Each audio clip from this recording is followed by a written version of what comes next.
segment is going to be on Girls Pro. Girls Pro, memang pro diorang ni, tahu tak? Sebab the next two speakers I'm going to be inviting, they are from University Malaya. Your own clan I'm going to be inviting, alright? So without further ado, let's get them mic'd up first. So let's invite a powerhouse advocate for the indigenous community and the driving force behind the Puah Kumbu project. And through this initiative, she works tirelessly to preserve and promote the traditional Puah Kumbu textiles. Right? In addition to her role as a cultural guardian, I would say, she serves as a senior lecturer at University Malaya, where she impacts knowledge as a writer, storyteller, curator, and public speaker. Let's give a warm welcome to Welyne Jehom. Let's give a huge round of applause.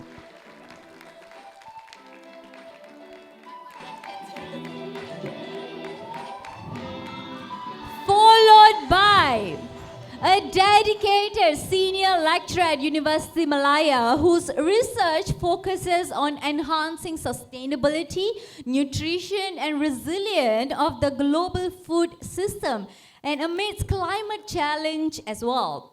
And her commitment to scientific advancement has given her prestigious recognition, including Royal UNESCO for Women in Science Program Award. Let's give a huge round of applause once again for Dr. Acga Cheng.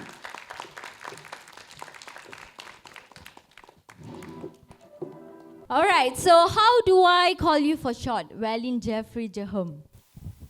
Just call me Welyne. Welyne, all right. Nice to meet you, Welyne. Thank you so much for joining us. So, Dr. Acga. Yes. All right, I was learning how to spell her name. Thanks for saying it's Acgas, right? Okay, all right. Having these two beautiful women under the category of Girls Pro, all right? Let's jump into our first question, all right? Welyne, please, could you provide us with an overview of Puah Kumbu project, something that you are very actively, advocating, and its objective in preventing the weaving traditions of the Iban community, and what actually inspired you to initiate the project? Thank you very much for inviting me for this session. I cover myself with a piece of Puah Kumbu shawl. I purposely do that so that you can see. Wow, can I touch it? Okay, can I see it? Yes, but that you can see my legs. Oh, okay, later. Okay. Puah Kumbu is basically a traditional Iban weaving from Sarawak, and only the Iban actually do this kind of weaving. And it comes in many different sizes. It used to be only red, but now we have red, blue, and also yellow. So those are the original natural dyes. And it is a disappearing art. It's actually, if we can call it, endangered practices and also knowledge. So that's the reason why back in 2012, when University Malaya launched a program on high impact research, and I remember actually started through the program through a professor who actually was the director for Cares, who actually run this event today.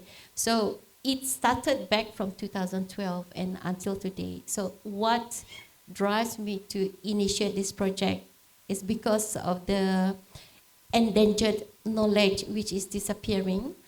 But also, at the time, I did not know what Puah Kumbu really was, because I'm a Bidayu, so we don't actually go into each other's territory to understand the other material culture.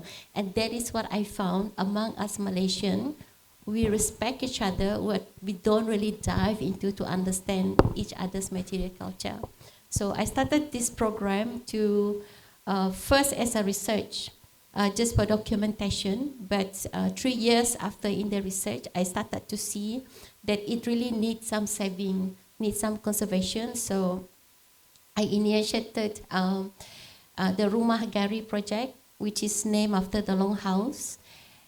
And also because I failed to to propose to Giat Mara, Institute Kemahiran Mara, all these big institutions, also to University Malaya to include it as part of the co-curriculum, because it's a life learning process. You can't take 1 month, 3 months, 6 months to learn the Puak Kumbu and become weavers. You can't do that. It's a life learning. So I initiated the project at the Longhouse itself in Kapit Town, gathering all the weavers that still left. At the time, we started with 7, and then we ended up with 25. And I created this one-stop weaving center at the Longhouse. It's still on until now, so we have also international people coming. Yeah. So if anyone wants to weave this, and if you want to learn and all, it's a lifelong learning process. Am I right? I can't weave it. Even you can't. There's about 9 different levels Oh my that you God. need to learn. Okay. I only pass up to level 4. Okay. So there's still another 5. So I do not think, I just want to rephrase what the master weaver told me. He said, weaving is not like you're doing PhD. PhD, you go field work, you write. But when you weave, you need to understand every aspect of the level, and it's all interconnected. If you forgot the second level, you have to go back and start again. So my level is counting the thread, where you actually determine how wide the Puak Kumbu would be. Like this one, for example, it's 6 by 2. I must say there is about 100 stick that you have to tie together in order to get this. In order to weave that. Yes. Okay. And the rest is like a lot of explanation behind that. Yeah. Okay, but if anyone is interested, please go and try. 9 levels, right? All right, good luck. I think apart from that, I think it is truly an inspiring passion, I would say. A passion that's something that you really love and you are advocating for it, and that is inspiring. So I have a lot of respect for you. All right. So moving on to Dr. Cheng, right? In your experience, do you find that female scientists especially are adequately represented in Malaysia's scientific community, And what efforts do you believe can be made to encourage more women to pursue careers in science? Okay. I personally think that female scientists are adequately represented in the local scientific community, but this may not be the case from a global perspective. International perspective, it might Yes. not be there yet, Yes, right? many studies actually revealed that women actually are still very underrepresented in science and are generally less given credit than men. So Why do you think is that in that scenario? Probably because of life choices, like many other women. Because once you have a family, maybe you need to spend more time with your family and kids, for example. Yeah. So you mentioned about efforts, right? Yeah, what are some of Yeah. the efforts you believe we can make, take to encourage more women to pursue careers in science? Okay, so there are actually many strategies that we can encourage women to pursue careers in science. But I think the initial efforts should involve early exposure. For example, for us to have more science-related activities in schools, like primary or secondary school, rather than university. Right. So yeah, in So- university, yeah, How many of you are from science industry here? yeah. You I- must be proud, please. How many of you are from science industry here? Some of the courses, please give a shout out. Biotech. I can see some of my students here. Some You of- guys rock. Yeah. We have biotech. What else? Chemistry. Pharmacy. All right. So we have some of the science clan here, Dr. Cheng. All right. Go ahead. You want to add anything? And that is for initial efforts. And in higher education, I think we can attract more women to pursue science by offering gender-specific scholarships or maybe awards, based on their talents and merits. So this will open up more opportunities for women to advance their career in science. And one more thing that we can do is probably to maybe showcase female scientists, perhaps on Give their a special achievement, showcase for them. yes, in schools or universities, just like the one that we are having Right now now, here. yes. So well done, Watsons, for doing this. So I guess this kind of event can help to create awareness, you know, and also yeah, Let them clap for a while lah. Okay, can. create awareness and also to inspire our students to continue their studies maybe after their undergraduate study. Yeah. Yep. Thank you so much for shedding some light on that. If I may ask, what are some of the subjects you're teaching here? Biotech. Biotech. So plant science and food security, of course, is my field. Yeah. Right. Understood. All right. In today's fast-paced and modern world, right, Welyne, why do you believe it's crucial for the younger generation especially to connect and appreciate their traditional culture, such as the art of weaving? And what benefits do you see in maintaining these cultural practices in your perspective? Thank you for that question because it's one difficult one to answer. Seriously, because like our younger generations, we do not really engage with. They're talking about you guys. Yes, I'm They're talking about all you of guys. you, which is true because I had to find a lot of ways to convey the message that traditional material can be brought forward so that it can become a contemporary material. So I found it very difficult to do that. But in 2015, 2016, I don't know if Prof. Madia, Dr. Amir remember that. I was organizing a very big exhibitions, 2 consecutive years, where I actually include digitizations and also include animations and also include some of the games and also some kind of how do you call it, programs. I call it Pua Explorer. Oh, in the art of weaving itself? Yes. Wow, okay. Not in the art of the weaving, but in order to make young people understand Right, the art right. of weaving. Okay, because we have to start somewhere. If I just throw this textile to them, they will say, what is this? You know, it's like old looking blanket, whatever. But once they get to know the educational part of it, and I was so overwhelmed by the support that was given in that particular exhibition, from 2-year-old to 89-year-old. I remember the 89-year-old man was actually coming from Sarawak, and he was a teacher teaching Iban in school before he retired. And he was saying 2 hours in this exhibition is more what I learned compared to the lifetime I was living in the longhouse. Oh, wow, it meant that Yes. much to him. I believe in the power of research. So that's why we are Girl Pro, I suppose. Girls Pro. Yeah. So I believe in the power of research because it doesn't mean that when you live in that community, you know everything about it. In fact, you don't know much because oral traditions and traditional practices is passed down orally. It is not documented. So that exhibition actually has been brought back to Sarawak, and it was very well supported. And I continue to promote this textile, and we have exhibition actually in Washington, in Paris. That's so In New inspiring. Come on, give a huge round of applause. From a small exhibition in UM, it has gone worldwide now. Actually, including Finland, Latvia, Estonia, and Slovenia, where there were Wow. weavers. Wow, that's really inspiring, Welyne. Thank you so much for sharing on that.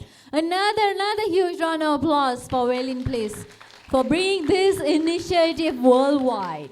All right, so moving on to Dr. Cheng, right? As a female scientist, what are the specific challenges have you encountered in your career journey? And how have you navigated them to achieve success in your industry, in your field? Some of the challenges, to name it, 1 or 2 should be fine. Okay, my biggest challenge as a woman in science is finding a work life or what we call work family balance. I would say, The 4 quarters that Karen Yeah. reminded us. like many other women out there, yeah, that's my biggest challenge. And about how I navigate it, I think there are two things that help me to navigate this particular challenge. Number one could be having a strong mindset. This is very important because this actually allows me to pursue my dreams and passions, no matter what obstacles arise. That's why I'm still here. And number two is having a good support system, like supportive partner, family, and friends. So it's not all rosy. I've had failed relationship due to my hectic schedule. But looking back, it's all worth it because it shows me that people who truly love and support you will always be there for you and they will stay. You see, being a lecturer or being a researcher is not really a 9 to 5 profession. Forget about that.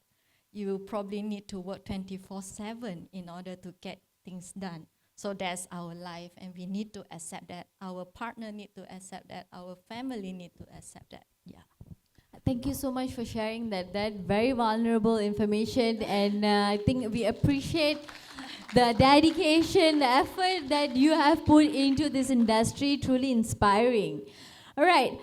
Moving on to our final question for both the speaker, right? As a lecturer at University Malaya Welyne, what advice would you offer to your students, to the students of University Malaya, particularly all the young, beautiful women out there, as they navigate their academic and professional journey? Again, another very hard question. For Welyne, all my questions are hot.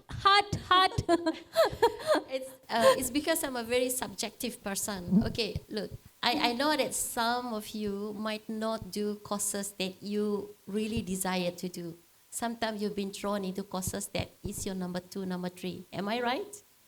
Okay, see? Yes. Don't be sad. You're all okay. Yeah, okay, but sometimes I do believe in destiny. Destiny put you there. You know, even some people say, yeah, you know, if you work hard for it, for sure you can get what you want. But what I believe is that when you are in that particular discipline, just put your 100%. It's always nice to learn something that you don't know. Why learn something that you know? Meaning that you don't learn. When I was thrown into linguistics and anthropology my first year, I was saying, what is this? What is linguistics? What is anthropology? You know, it took me many, many years to understand what anthropology was about. Even until today, I cannot give you an objective question. So just put your heart in what you're studying. I know it's difficult. You know, it's really difficult to understand something that you don't know. But that's what learning is all about. I never know about the Pokomo. Now I can tell you from A to Z what it is about. I can tell you all the techniques despite I'm not doing the weaving.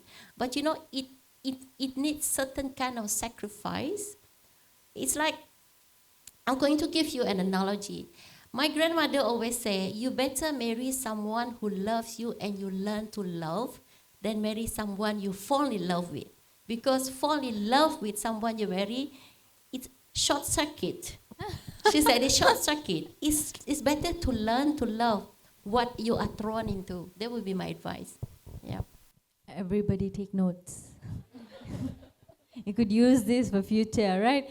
Thank you for sharing that, Welyne. I think it's not so much about passion, although it is about passion, but it's about doing your best wherever you are. I think that's what you mentioned. Thanks for that.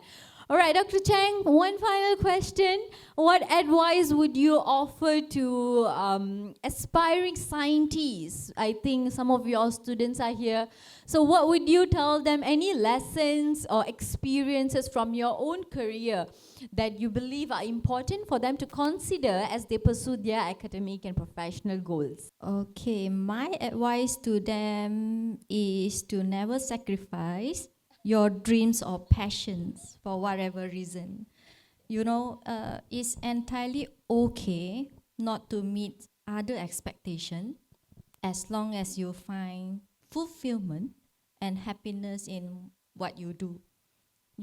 Like I mentioned earlier, if someone truly love or support you, they will be there. Most importantly, they will honor your life's choices, you know. And I would consider myself very fortunate that I have not faced any gender specific challenges in my career so far. But I have female students that actually choose to either delay or discontinue their study to start a family.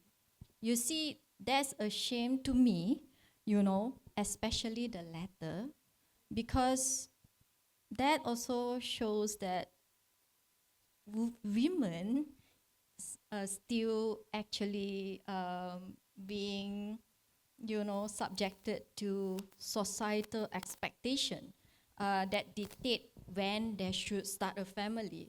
Like women should start a family in their 20s, for example. So those perspectives need to change, I guess. Yeah, for all of you here, I guess just follow your heart and know what you want, because if starting a family is your top priority in life, then by all means go ahead and start a family.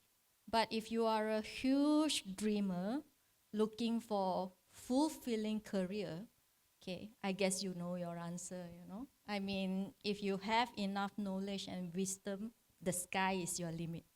Yeah. Wow, very nicely put it, all right? Let's give a huge round of applause for Dr. Cheng and Welyne for sharing their insights. And we'll bring them back for Q&A. Now, please, thank you so much for joining us and sharing your insights. All right, let's give another huge round of applause, everybody. All right, so we will get into our Q&A very shortly. So if you want to ask questions, please write it down. Now's your time. We will have microphones for you to ask the questions as well. All right, so without further ado, let's invite the beautiful, empowering woman to the stage. Let's begin with Karen Low, Sonia Danita Charles. Let's keep the applause going for this woman, please.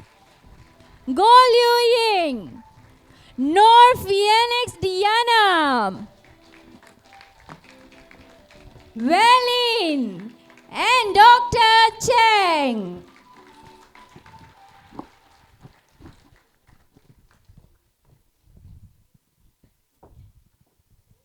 All right, so the floor is now all yours. All right, so if any of you have any questions from the floor, now is the time.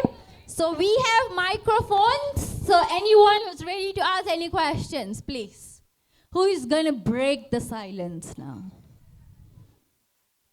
No one? Dr. Cheng, are they always like this? Dr. Cheng, help. All right, so any question for all 6 of them? Any questions? No question? Now is the time. Everybody will avoid eye contact with me. Right? Nobody wants to look at me in the face. And the aircon is very cold here. I'm going to go there. I'm freezing. All right, so any questions, please? Yes, thank you very much. We have microphone being teleported to you.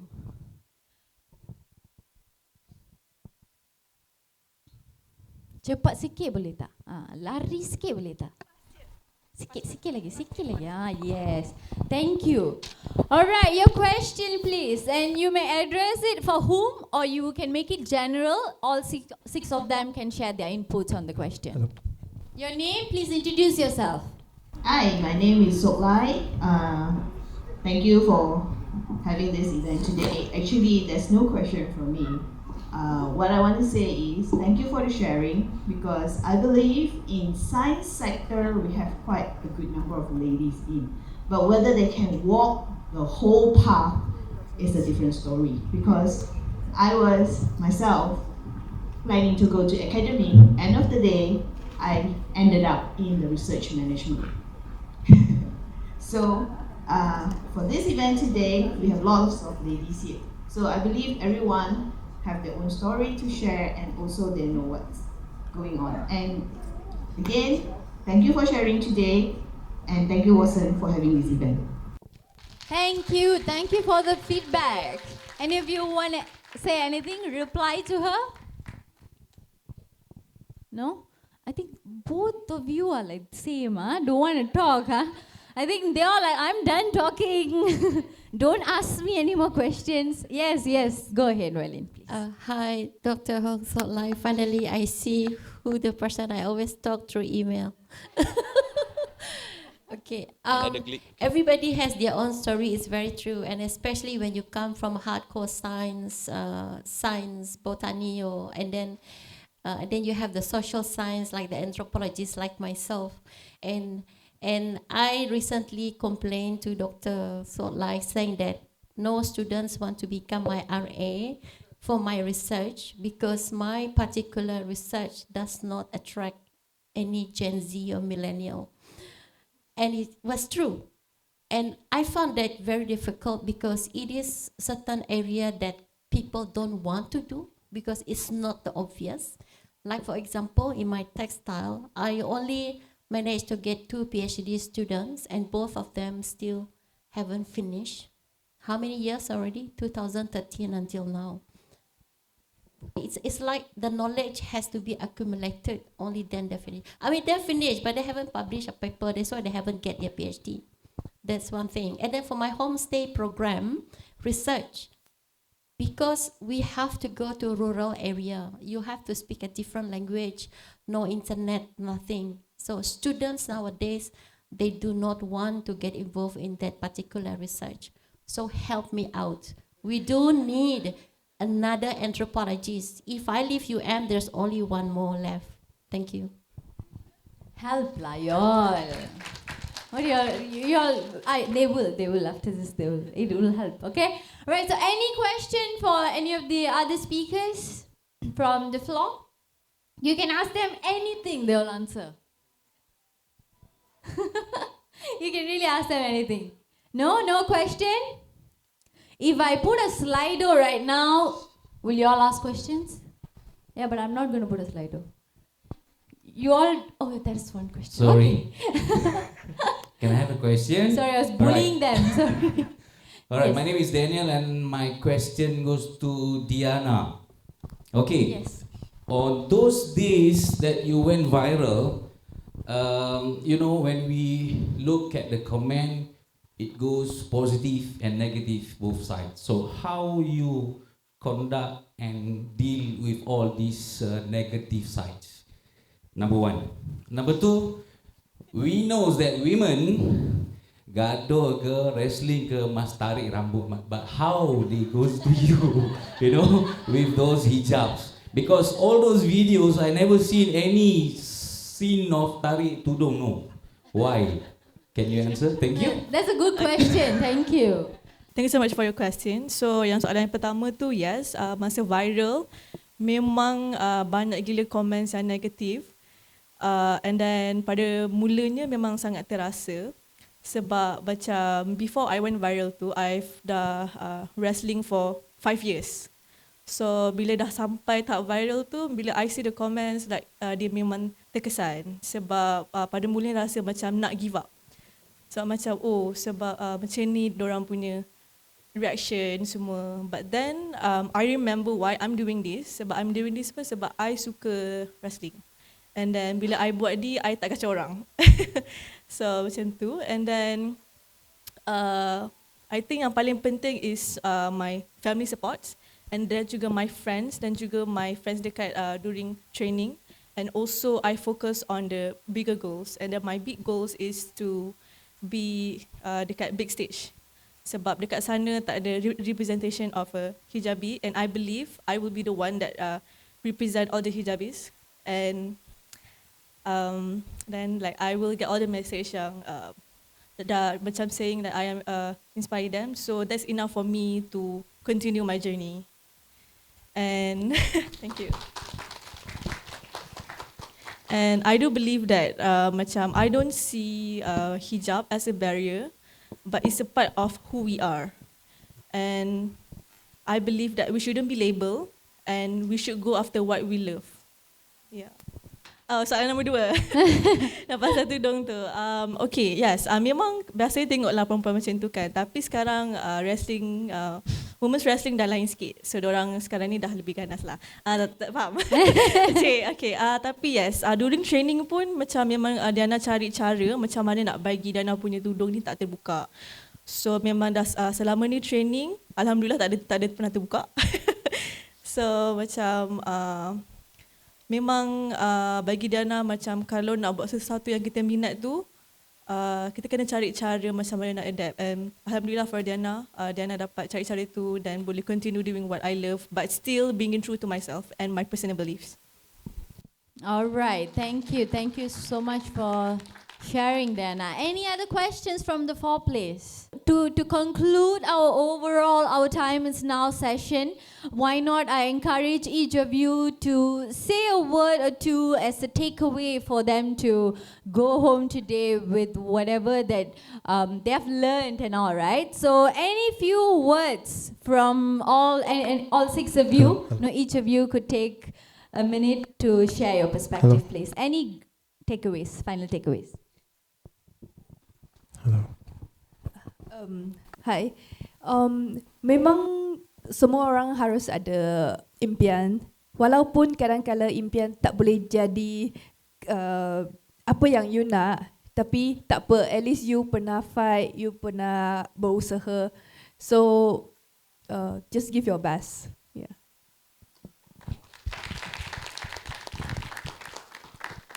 All right, so my advice is to always believe in yourself. Never think that you do not have the ability to make an impact in someone's life, because trust me, just by sharing your story with one person, you never really know how you can impact that person and, influence them in a positive way. So it's easy for us to think that, when we see other people on stages, we think, oh, they have such great stories to share, which is why they are there. And, with me, I don't have anything to share.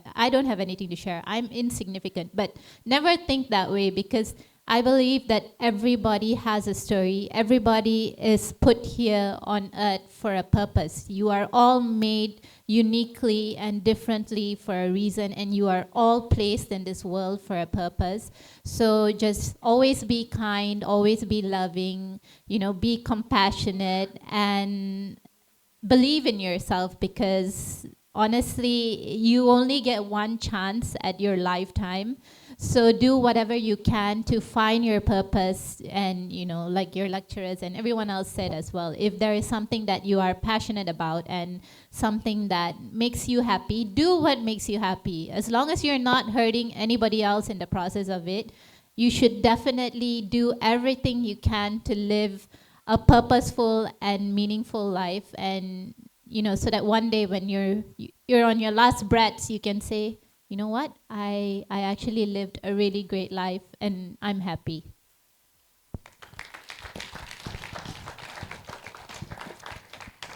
Well, a short one from me. Always believe that when innovation never ends, that make you the best. Thank you. Okay, Diana just nak cakap, Diana harap macam kita sebagai seorang wanita boleh raise each other up, sebab kalau bukan kita, siapa lagi? And Macam Jana believe yang macam true queens raise each other and encourage each other to be better.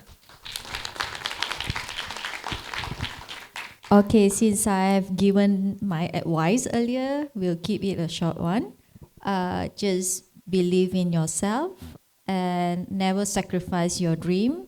You need to find that fulfillment, that purpose of your life, then you won't regret in the end. Okay? Right.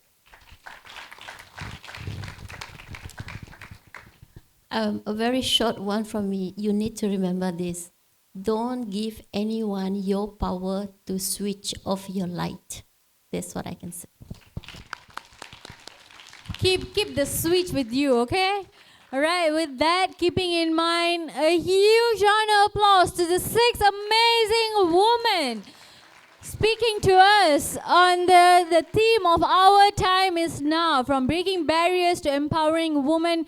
Thank you so much for sharing your insights and doing the amazing thing that you are doing right now in your life, right? Let's give a huge round of applause once again.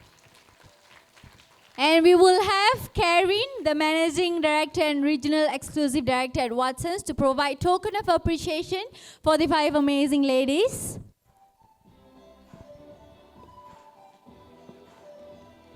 Let's give a huge round of applause to Go Liu Ying, Sonia Danita Charles,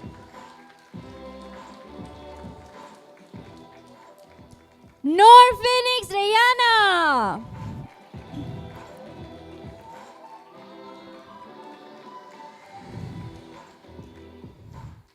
Dr. Acga Cheng,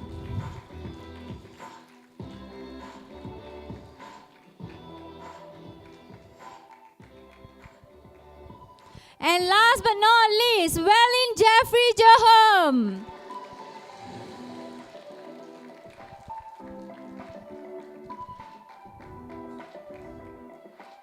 And we'd also like to invite Associate Professor Dr. Amir Siddiq Ahmed Nordin, the Director, Community Engagement Center, to receive the token of appreciation.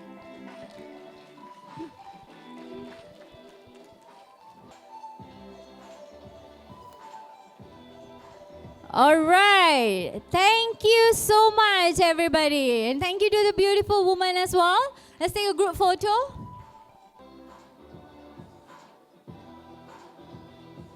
All right. Thank you so much. Can I take a quick selfie with all of you?